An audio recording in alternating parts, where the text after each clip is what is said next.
Last Wednesday, the late night on Wednesdays for me at the church, I got home and just kind of sitting there resting and watching some TV with my husband, and I get this phone call. It's from Piedmont.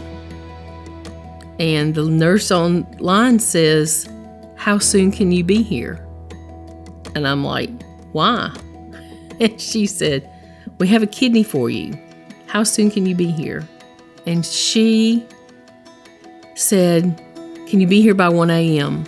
And I said, "Sure, I can make it there by 1 a.m. So we gathered a few things and hopped in the car and headed to Piedmont.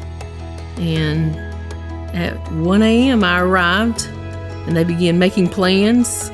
They'd actually called 3 transplants in that evening. And so me and 2 others received kidney transplants on Thursday.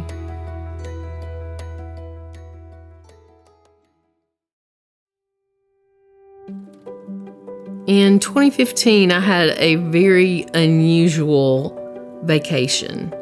We had gone to Gatlinburg, and it was time to come back to Atlanta, and it started to snow, and I became extremely dizzy and just so nauseous and sick. We were trying to beat the snow to get back to Atlanta, and every 20 minutes I was making Jeff stop because I just felt so sick. So that began a journey of trying to figure out what was going on, why I was dizzy, and I saw a lot of doctors. I went to Mayo Clinic. Nobody could figure out what was going on. I ended up having 7 MRIs of my brain.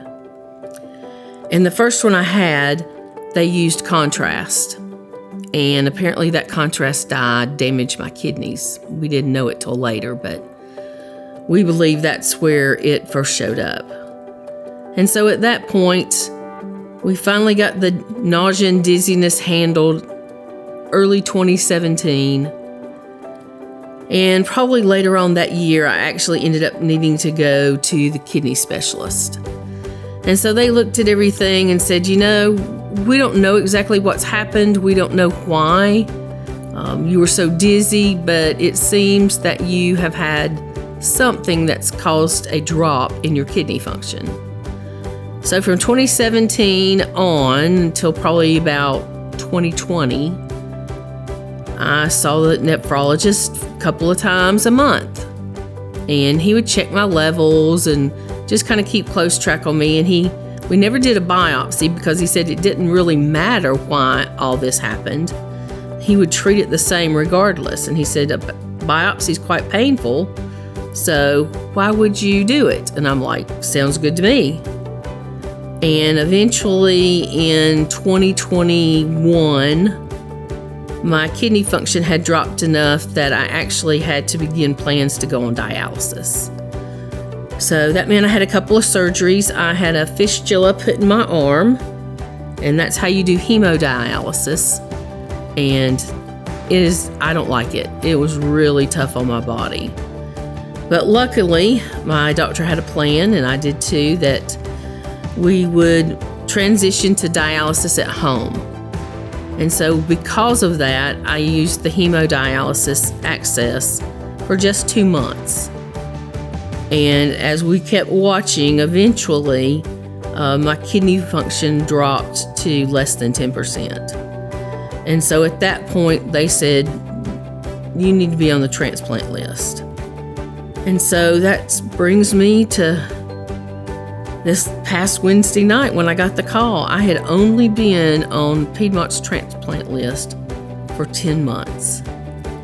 And so I was quite surprised, but it was a blessing because it really is changing my life. I no longer have to do dialysis, and within like a day and a half, I was back to normal kidney function, which is amazing.